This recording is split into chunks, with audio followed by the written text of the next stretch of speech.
Want more from the Bush-Cheney Keep Guantanamo Open tour? Well, the Pentagon released a report this week claiming that 61 former Guantanamo prisoners had, quote, returned to the fight. But Seton Hall Law School's Center for Policy and Research carefully analyzed the actual data of previous announcements about this strange statistic. Take a look at this graph that they just published. Kind of looks like an EKG, doesn't it?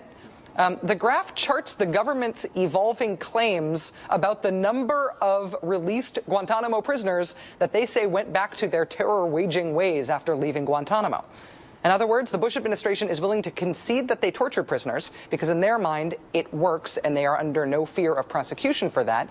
And because the detainees cannot be prosecuted because they were tortured, they can't be let out because then obviously they all go back to terrorism. It is an argument that is complete, if not cogent. Joining us now is Professor Mark Denbeaux, who is the director of the Seton Hall Law School Center for Policy and Research. He also represents two Tunisian men who are now being held at the Guantanamo Bay prison. Professor Denbeaux, thank you for coming on the show tonight. Thank you for having me. Your research found that despite what the government says, few men who have been held at Guantanamo can be said to have gone back to the battlefield. Can you describe your hypothesis and what you found? Sure. Our model is simply to look at what the government's reports show and analyze them. The government has given its 43rd attempt to describe the number of people who have left Guantanamo and returned to the battlefield.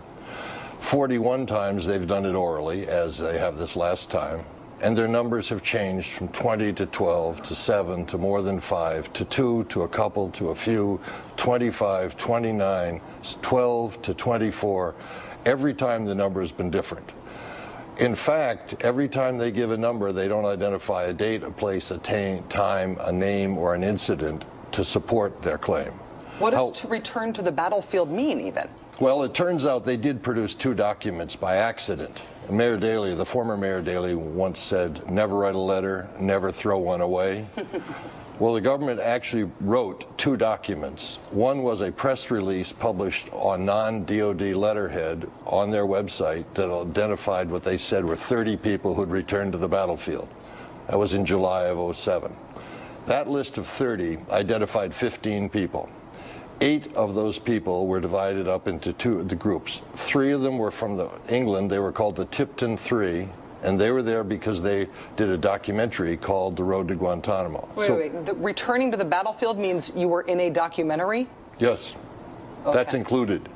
5 more of that group actually are identified as the Uyghurs. Now, the Uyghurs are the Chinese Muslims, and they were being held in an Albanian village after leaving Guantanamo, and they were listed as returning to the battlefield because their lawyer wrote an editorial criticizing Guantanamo detention policies. That's 8 of the 15 people they identified. They gave 7 more names, 2 of whom were never in Guantanamo.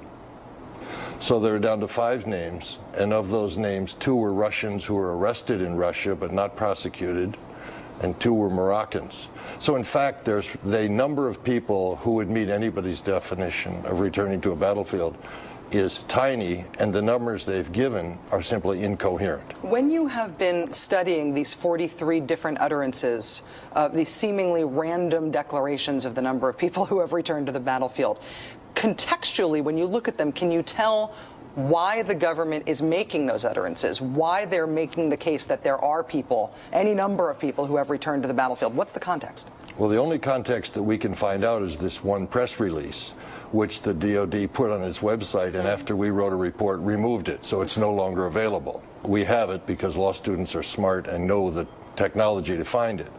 The only other document that you can identify that gives the name or identification of anybody who returned to the battlefield is a list of 12 names provided by Congressman Rohrabacher to me during a hearing, and DOD demanded that they give it back, and we didn't, because that listed 12 people they said returned to the battlefield. Of those 12, 5 of them returned to the battlefield in the sense that 2 of them went back to Morocco and were arrested. That made them returning to the battlefield.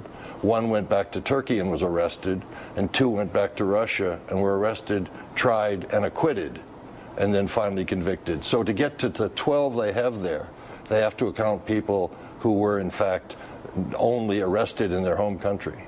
So, in other words, we are forgiven from saying, what do you mean, the next time we hear them say X number of detainees have returned to the fight. Thank you for having asked that question and done this research on it. It's really, really useful. Thanks.